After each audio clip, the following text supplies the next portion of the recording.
it's heartbreaking, like, seeing your parents like that. And I don't know if it's, like, survivor's guilt because, like, it's not like we got into a car crash, like, together, but being the one who's, like, living almost has, like, a sickening, like, feeling to it. Because, like, Liv had so many, like, hopes and dreams, and I wish, like, she could achieve them. Seeing my parents, it's just so sad because I know, like, they're struggling and there's nothing, like, I can do about it. Welcome to A Place of Yes, a podcast about how I moved through my darkest hour. And for me, that was in channeling my grief into good. Welcome to the show. Hi, I'm Heather Straughter. Welcome to the show. Grief is never a straight path, and losing someone so young changes you forever. Today, I sit down with three people who knew and loved Olivia Allen deeply. Her mother, Mellissa, her sister, Sophia, and her best friend, Aubrey. Olivia lost her battle with leukemia on March 28th, 2024. And as we approach the 1-year mark of her passing, we wanted to have an open, honest conversation about what life has been like without her. Grief doesn't follow a timeline, and it doesn't look the same for everyone. In this episode, Mellissa, Sophia, and Aubrey share how they've navigated the last year, the unexpected challenges of losing someone so young, and the ways Olivia's presence is still felt in their lives. We also talk about how grief affects relationships between a mother and a daughter, between sisters, and between best friends. Whether you've experienced loss yourself or want to better understand what grief really looks like, this conversation is a powerful reminder that love doesn't end when someone is gone.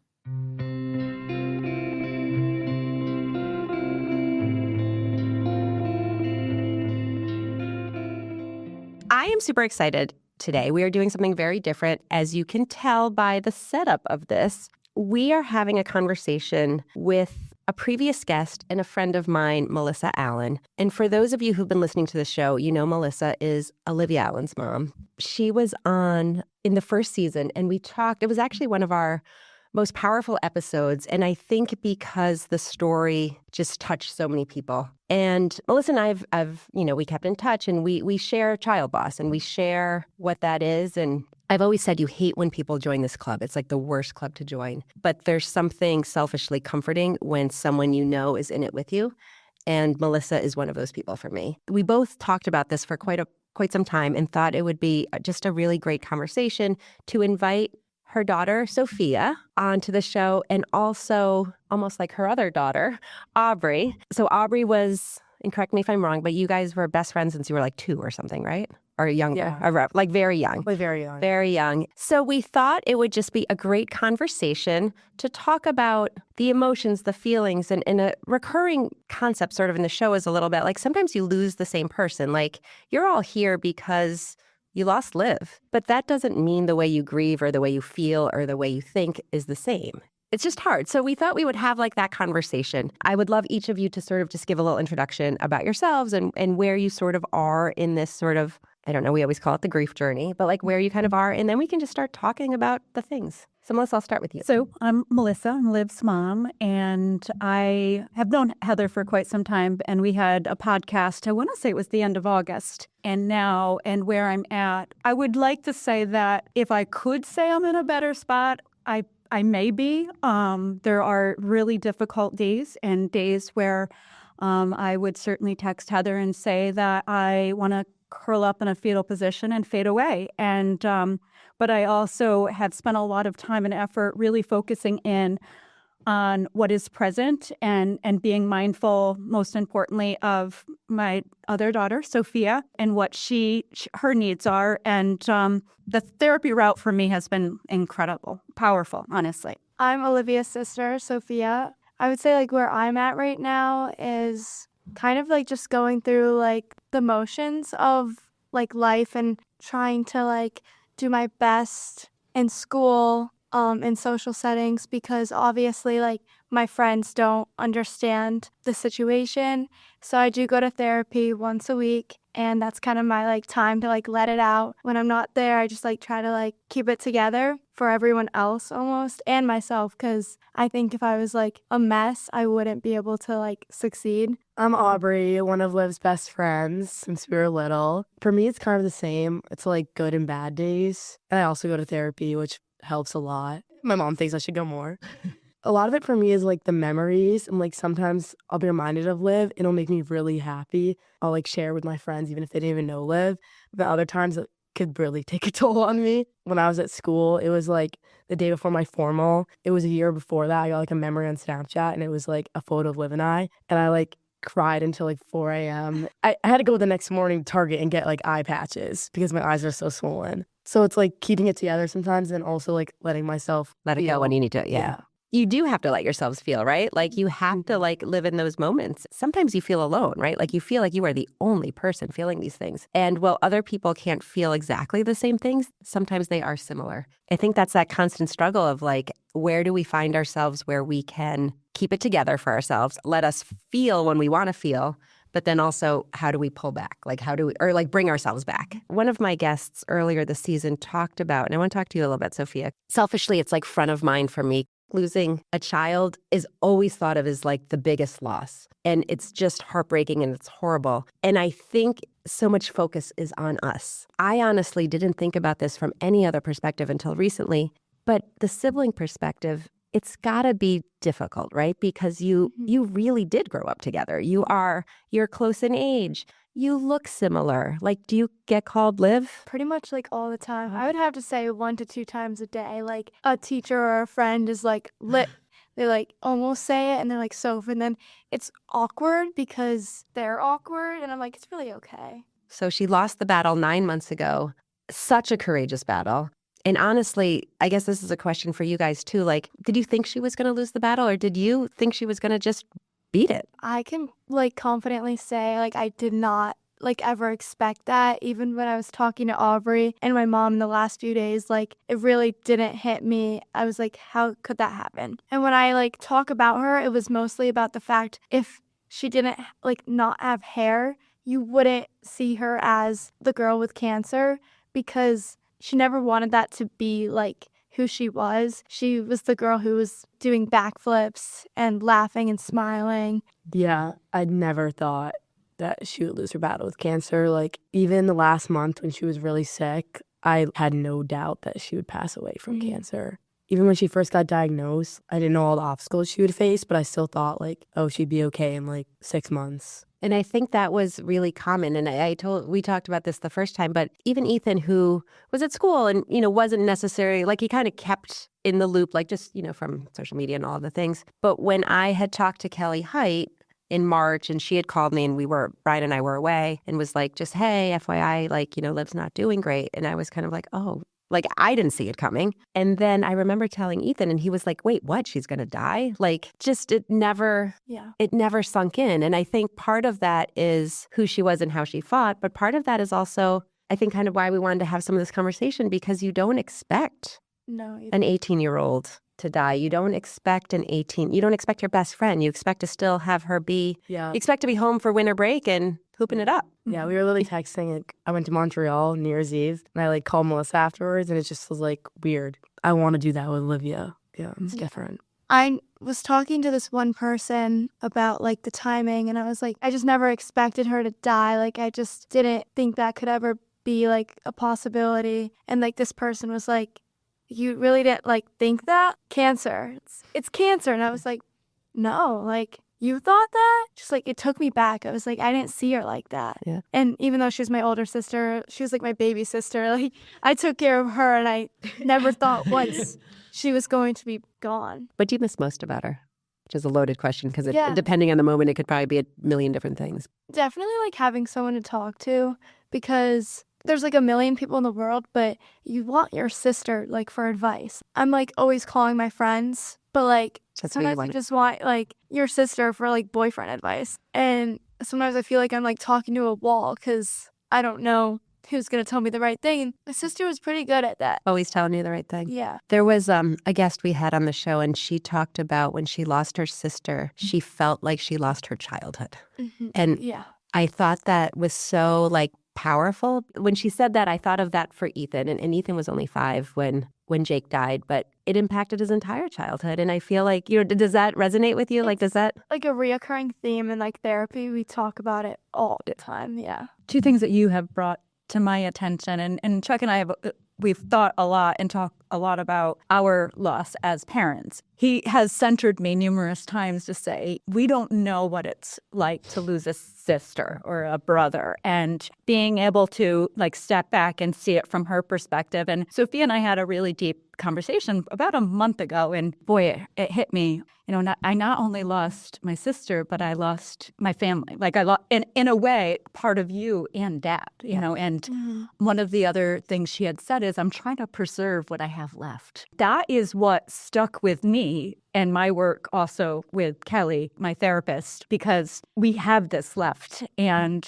I can tell you that there are many, many days that I don't want to get out of bed. And she has shared. The hardest thing that you've said to me was, I know that you don't want to get out of bed and you get out of bed for me. And so knowing that and really trying to show up every day is exhausting. It's overwhelming, just downright painful. Like what we were saying before is I was so wrapped up in like my loss for so long and like not talking about it with people, because the world was also different. Like when Jake died, like there wasn't all the social media and there wasn't the groups and there wasn't podcasts. Like, it's sort of like I just dealt with it on my own, good, bad, or indifferent. But I do think that sibling piece is huge. And we were talking before about I suspected that people called you Liv often. I wasn't necessarily thinking once or twice a day, but that's a lot. And that's kind of like a weird pressure or weight. I don't know what the right word is. A lot of people wouldn't know this song, but there's this song that just came out. The lyrics are like, do I look like him? And it almost, to me, basically my sister's twin. My Face ID works on her phone. Oh, really? Her Face ID works on me. Do you still check her phone? You have it? Yeah, I do, yeah. I feel like part of me is people see that I'm her kind of in a way. They see her and me, I guess.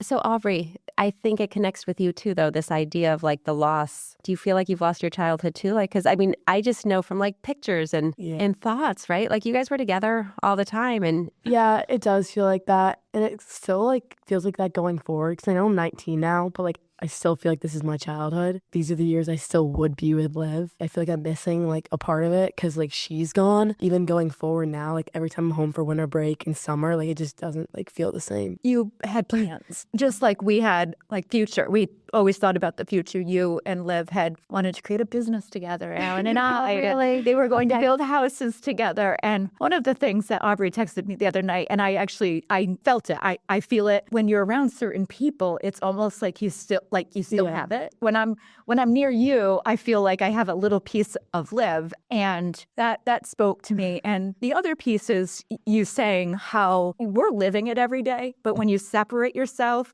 and you come back to it and it hits you that hard that you're one of the most important people in your life are not here, you relive it. And no one else feels the same way. And I'm not going to speak on your behalf, but I would say that both of you in different situations feel angry. Yeah, I would say I feel angry a lot. I want to ask you, though, Aubrey, what's it like being at school with people who don't know her? Yeah. Is that hard? Or it definitely is hard. I'm really thankful and grateful for that. Olivia got to visit me a few times. Oh, okay. So my friends did know who she was, my close friends. And part of me is really thankful for that because they kind of know who she is. Even after, when Liv died, people still didn't fully understand, to the extent we were friends.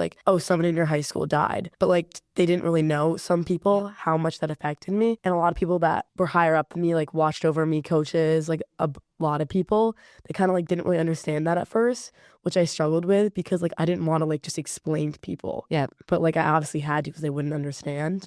My friends, when I am at school, because they're able to, meet her, and now they do know the level that we were so close with, I'm really, thankful that they understand a little part of it. Because, I remember when I went home when Liv was really sick, I remember I came home and they, folded my laundry for me, and, they made me a little basket, and, I had flowers on my desk for my friends. Those little things, I was so grateful for. Separating school from here is hard. Do you feel like you have, two lives, kind of? Or? Yeah. Because when I come home, it's just everything reminds me, things in my room, things in my kitchen, people, my basement. I don't know if we should go towards like, because I want to touch on that like anger piece, but I also want to touch on the memories piece because I feel like what you just said, memories are hard sometimes, right? Like, and I think you both kind of touched on it a little bit. Like sometimes the memories make you super happy and sometimes they can just like rip you apart. How do you balance that? Oh, I don't think I'm like great at balancing it yet. Yeah. Because I like definitely struggle with like the memories part. Like in therapy, they call it like secondary losses. So like in the future too, but also in the past, like Mom, you can like touch on the secondary losses too. But Weddings, Yeah, graduation. Yeah. all the things you've. so it's almost like these good memories I have, I'm like almost like thinking of them in a bad way essentially because I'm like, I don't have them anymore. I don't know, driving to school every morning and getting Dunkin' and Starbucks. That was such a good memory. And so every time I drive to Starbucks, I'm like, ugh, it's hard to like enjoy the good memories right now because I'm just like, You're missing them too I'll much. have, yeah. That, And that ties right into the anger piece, right? Like you're probably mad about it. yeah, I am. I haven't been like as angry as I feel like I could be. And I think that's because my sister used to tell me I have anger issues. I have tried to keep my cool. Trying to stay away from that anger piece a little bit because I don't want to prove her right. Do you hear like voice in your head? Yeah. One of your many strengths is compartmentalizing. Yeah. Right. And recognizing that, yes, I can feel this way, but I also at the same time, we've talked about it, like you have grief and joy at the same time. Like, how do we exist in this world that I'm forced to go, like get up and go to school every day? Yeah. She didn't have that opportunity. You can talk a little bit about this, Yeah. to stop and just let it in. So she quickly had from day one of diagnosis to now to adjust to that. I have to work in this way of being able to function, but also being mindful that these feelings do exist. And at some point I have to attend to them. I wouldn't say like this is like what you should do when it comes to like coping. But when Liv passed away, that was like one of my big moments where I was like, this is probably not good for my like grief journey. But I had an Italy trip planned with like my school. We had a day in between. Liv passed away on Thursday and I had to be on that flight on Friday. And I saw like the way my mom was acting and it just like broke my heart. And I was like, I have to get on that plane. Like I have to like escape because of that. I haven't learned to sit with my feelings.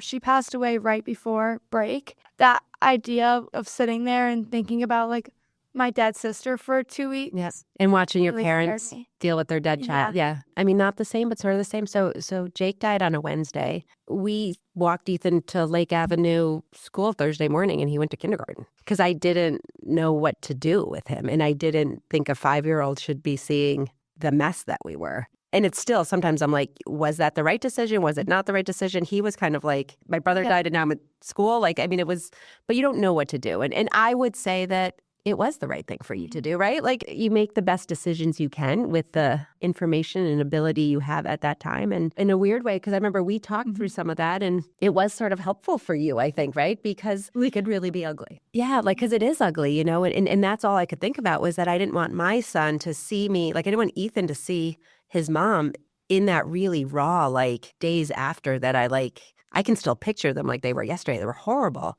In a weird way, you did your parents a gift, you know, also by like self-preservation for you, but also for them because it's just ugly. That's like definitely like the hardest thing I have to say. Like it's heartbreaking like seeing your parents like that. And I don't know if it's like survivor's guilt because like it's not like we got into a car crash like together, but being the one who's like living almost has like a sickening like feeling to it because like Liv had so many like hopes and dreams and I wish like she could achieve them. Seeing my parents, it's just so sad because I know like they're struggling and there's nothing like I can do about it. Do people ask you a lot like, how's your mom doing? Like, do they put that on you sometimes?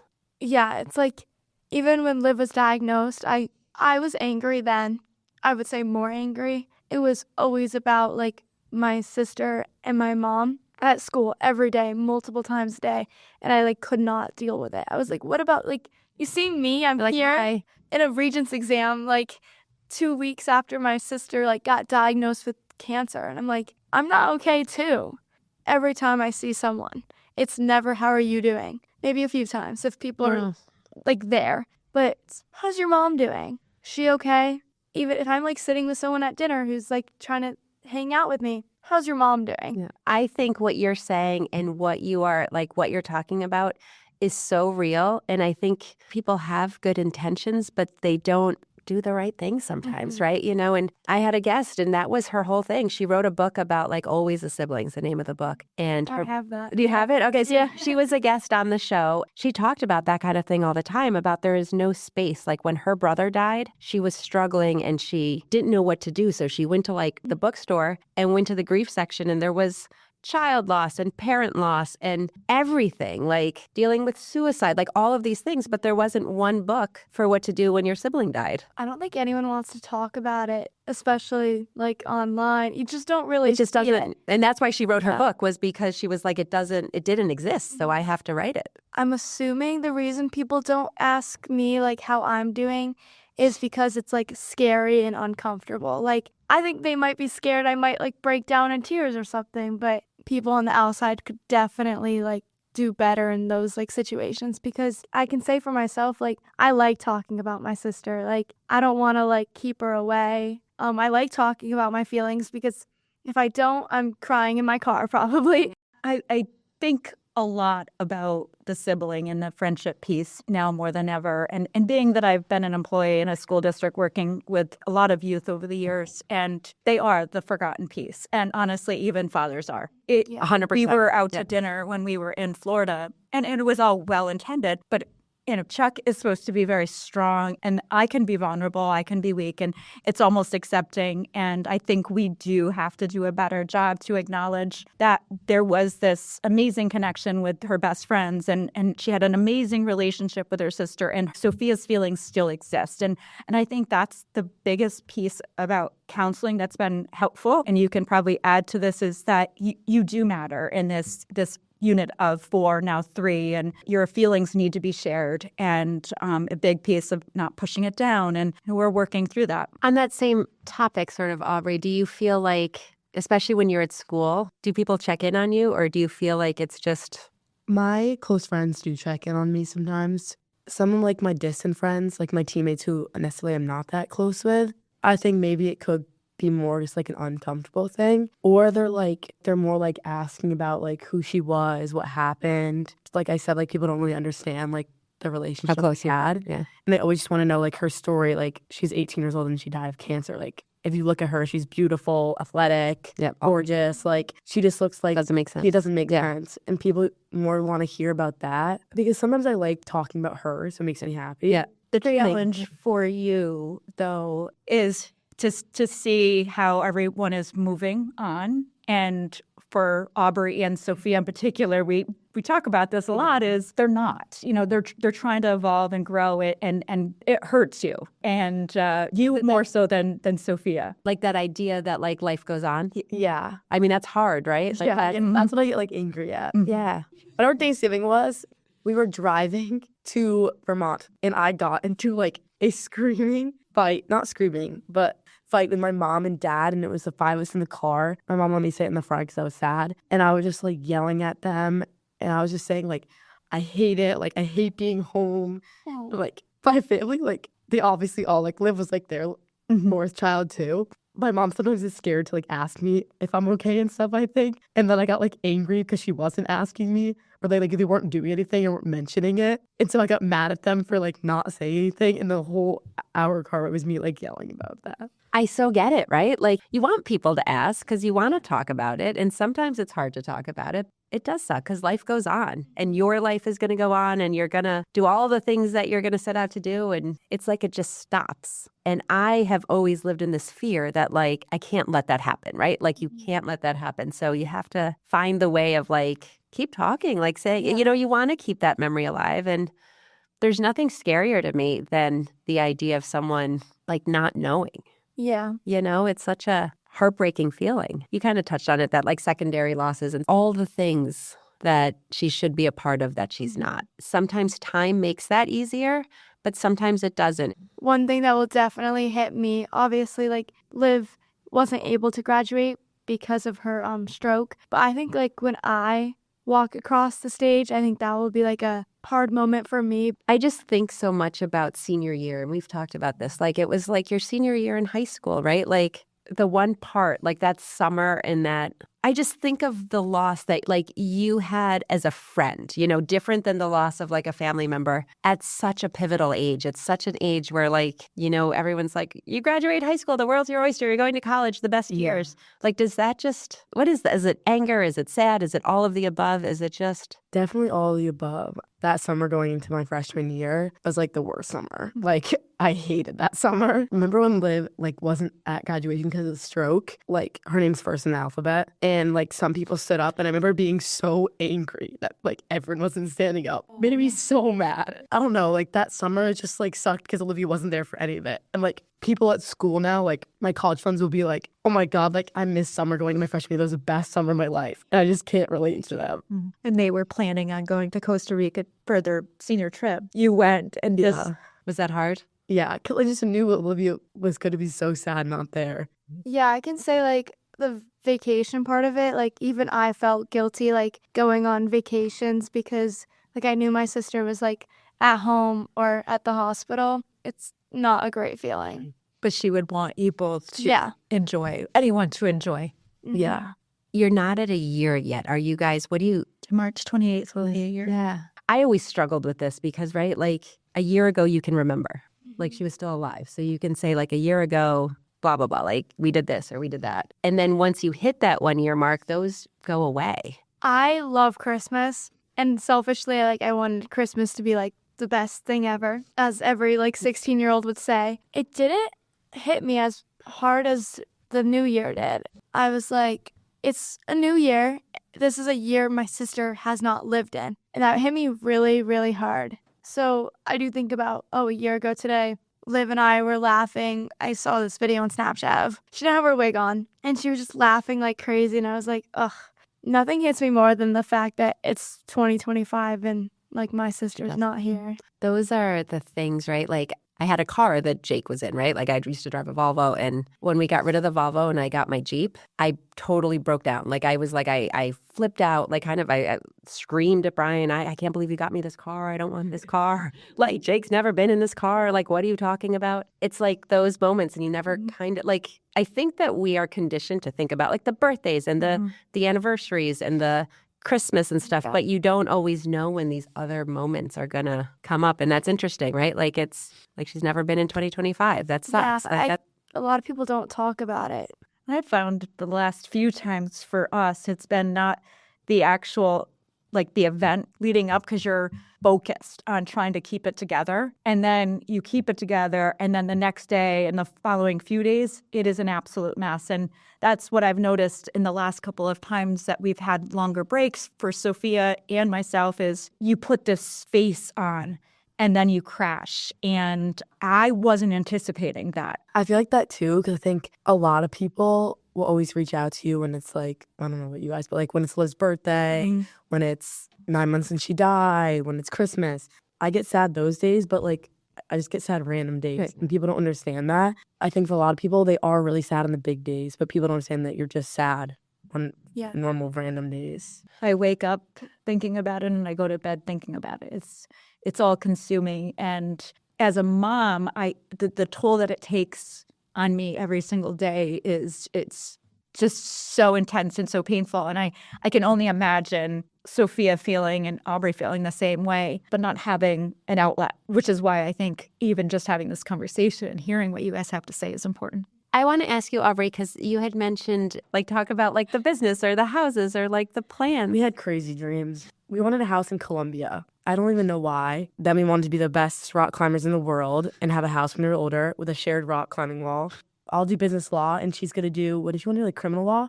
She want to do criminal law, and then we're going to have a law firm together, like O&A's law firm or something. We just had a lot of crazy dreams, and we definitely pushed each other. I'm a very outgoing person, and so is she, but like she made me like do even more things. Like she would always say yes.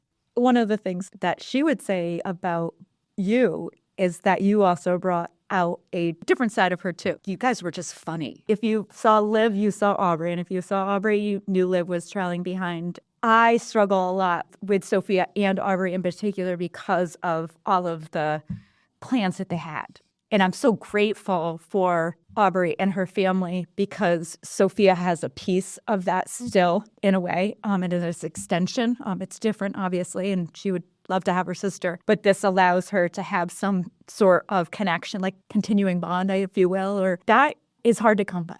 So Liv wanted to have a sleepover at the hospital. The last month was tough. I knew Cindy knew without really coming out and saying. And Aubrey did not know. No, I don't. And we had a sleepover, and just how patient and like attentive, like Liv was so tired, and I know. you were just so good, and how important that made her feel in that moment. It was just so heartfelt and amazing. And that was right before. And you didn't, like, you wouldn't, Because I would text her, and Liv's not the best texter in the world, but I remember she like just texted me something about how she wasn't feeling good. That's like kind of it. It was just like a rough patch. And she wouldn't really say that too much. She would never say that. She would be like, oh, it's hard, but it's fine. I'm getting through it. I'll be good in a week. And she believed it. And it did happen a lot. She did get better. yeah. Like, Which is sort of why you always kind of just assumed she would continue to. it almost makes me wish she was like a little bit more like vulnerable, because I felt like the last like month that she was alive, you didn't think anything of it. I didn't think anything of it. If I knew like what was going to happen, I think I would have probably visited a little bit more. The hospital was 50 minutes away, and I was juggling school and sports, and it was really hard to go. And the hospital, if you know, it's not fun to be in it. For like my own sake, I just had to stop going because it was so like emotionally draining. But I think like if we're talking about emotions, like I have a lot of guilt about that because I was so clueless. I mean, even up until the last days, I just think about how I wasn't there, and like that sleepover that you're talking about, like I didn't think anything of that. But even when you know you did everything you should, you still can have that feeling, right? Like, what should I have done, or could I have done, or those are hard, real feelings. Like, I mean, I know I have them. You probably have them too. Like, I feel like sometimes I have guilt because when she was sick senior year and she didn't know she had cancer, we had extended lunch, and we'd always go to my house and watch a movie. Maybe it's not in the middle of the day. It's like 11:30, so I kind of only woke up like 3 hours ago, and she'd be asleep on the couch. And it's just so unlike Olivia. I would always say to her, like, what's wrong? Like, wake up. wake up. Like, have things to do. It was our prom, and Olivia fell asleep on the couch at the party. She was asleep on the couch. Like, that's my first moment. I was like, this is weird. And I remember I told my mom, and I was talking with our other friends. I was like, guys, what? Like, why is she So asleep? that was right before. That was May, right? So right before. Yeah. And it's like, oh, it's maybe because she doesn't have a boy there. Like, she's just bored. Like, there's no boy to talk to.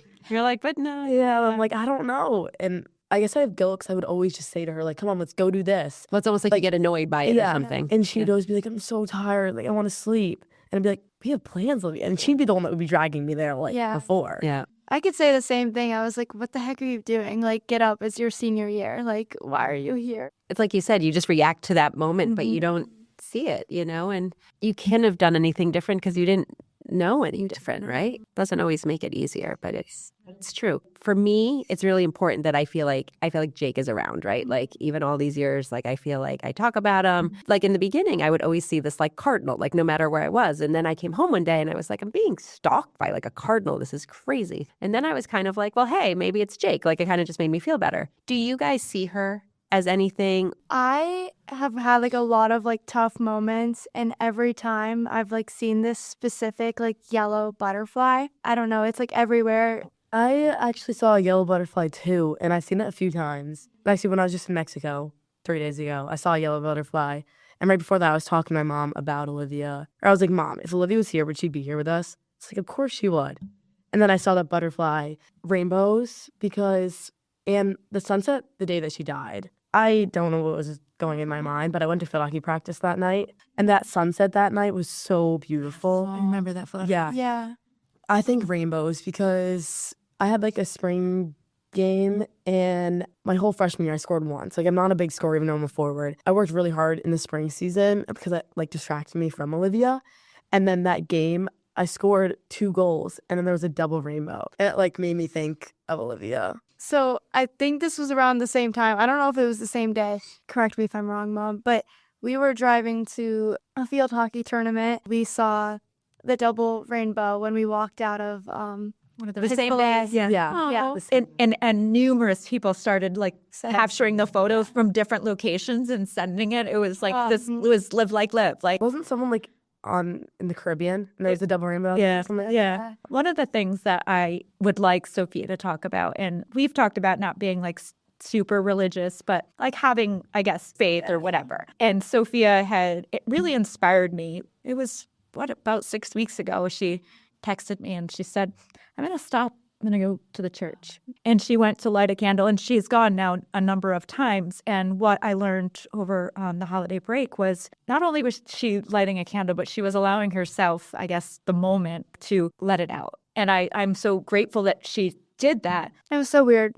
I went past the church and it was like something was like pulling me there. I was like, I have to turn around. I'm very anxious. So I'm like if I don't turn around, like I'm going to die or something. Like I went in there and there's like one other person and I was just like, I do not cry a lot. I'm sure like people who don't even really know her have cried more than I have over her. And I just like let it out and I just could not stop. And like ever since I've gone back multiple times. I've talked to a few people. I haven't even told you this, Mom, but my friend's mom sees, what is it called? The thing that tells you like the signs. Medium? I've been thinking about going, but when it was like first suggested to me in the summer, I was like, I don't want to know, like that I'm not ready for it. But like I think that's like something I definitely want to see. One of the things that people take away from even our new foundation and the lives that she has touched while she was here is that you still have to have hope. Like you still have to work really hard and you still have to be a good person. And even though difficult things happen, you have to work with it. And I recently said to Sophia, like, this is going to be one of the hardest things you've ever had to face, but it's not going to be the only thing.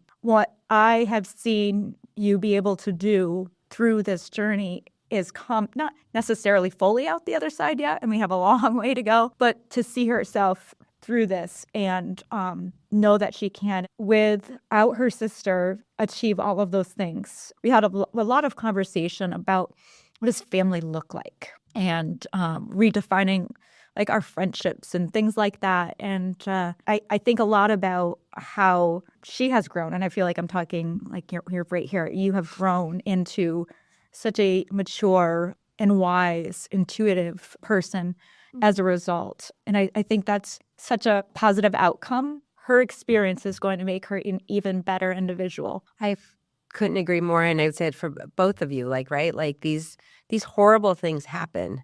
It's not living a life wishing it didn't happen. It's taking it and turning it into something. And you guys are going out in the world and you are bringing her spirit and you are learning from it and you are being kinder, more compassionate people. And not that you weren't kind and compassionate to start, but it impacts you. And it's something that you guys will always have close to your heart. You wish you didn't have it, you know? I always say I wish Jake was still here and I was not as an enlightened of a person. You guys will go through your lives with her beside you and with this. I feel like at school, something because of Liv's loss, I don't fully understand yet, but like I understand what it's like to lose somebody. I was in Europe with my friends and I saw on social media this kid, I had no idea. He's on the lacrosse team at Lehigh. And he was posting about someone who died, like one of his really close, like, best friends. I've literally never met the kid. And I slid up at the table, like, typing this long message to him saying, like, hi, you know, this might sound weird, blah, blah, blah. I'm Aubrey. My best friend, like, just passed away 5 months ago. I just want to reach out and tell you that, like, if you ever need someone to talk to, like,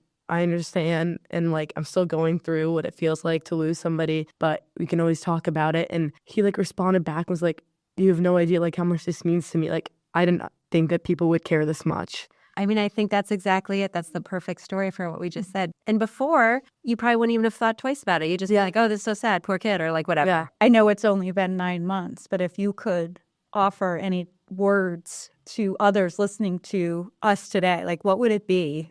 What would you want them to take away from your experience? I would say like the first thing is taking something like good out of like a terrible situation, like the Live Like Live Foundation. What we did with the kids at the hospital, the Christmas gifts for everyone at the Melody Center. Like there's two options. You can like rot in bed and be sad and angry, or you can make good out of a terrible situation. And I think all of us have chose the second option. I think about my future all the time, and my friends say it too. They're like, you're so inspiring. And it's like, if I have to go through this crappy situation, like I want people to know that I'm there for them and that I'm trying to make the world a better place. Yeah, I would agree. Make something positive out of a negative. Like know that grief obviously isn't linear, but having your people, leaning on them and having them lean on you will help you get through it. I've been trying to be a little bit more open with being honest, because I will show up and I will get the job done,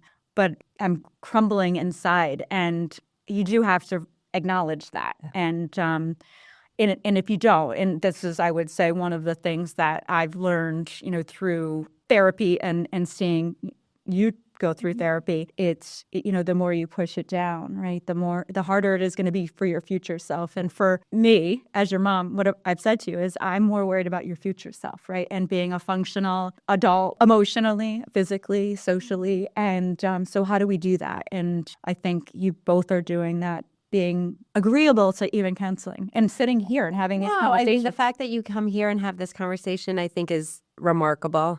We started the Live Like Live Foundation. Sophia is my vice president. Aubrey is the secretary, treasurer, or something. We haven't decided yet. I mean, on paper it is. There was very few teenagers in the hospital, and a lot of efforts and attention are placed on the young kids and trying to make it as joyful and positive, if you will, in that environment. And when Liv was feeling well, our intent was together as a family, as a group, to create some sort of foundation to give back. We really wanted to target the teenagers, but also after the loss is what happens to the siblings, like what's left. We've recognized now that there needs to be attention placed on what's left. There's a lot of talk, like while you're in that cancer journey, of making the best moments. Sometimes you're lucky enough to have those moments, but in a lot of cases, you're not. This is left. And so that's our mission, is to try to offer opportunities for siblings to create memories, but also at the same time recognize that this loss does exist, and how can we help them in that way. To see a smile on your child's face, not being able to get out of the bed, like, people have no idea the difference that made for her. And for me as a parent sitting next to her in the hospital, that's what we're doing.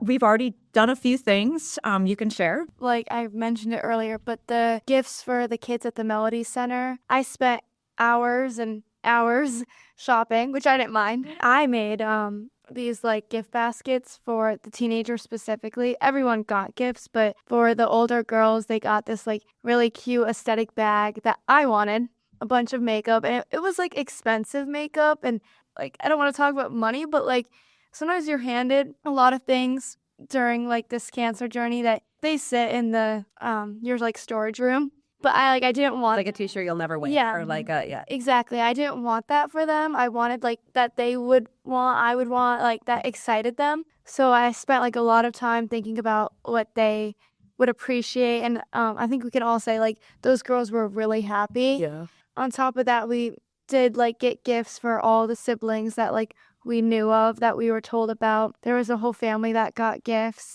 Thank you for being here. Like, thank you for opening up. Thank you for sharing your stories. Thank you for bringing them. Thank you for coming back. And I'd love to have you back anytime. Like, I think you guys are really offering to whoever listens like a real service. Thank you for having us. I enjoy it. I think it's helpful to talk about it. Yeah. Thank you for listening to A Place of Yes. Please follow us wherever you listen to your podcasts. If you really like this episode, please share it with a friend. It would make a world of difference if we could just reach more people and share the work that we do and the stories we want to tell. Thank you so much for watching.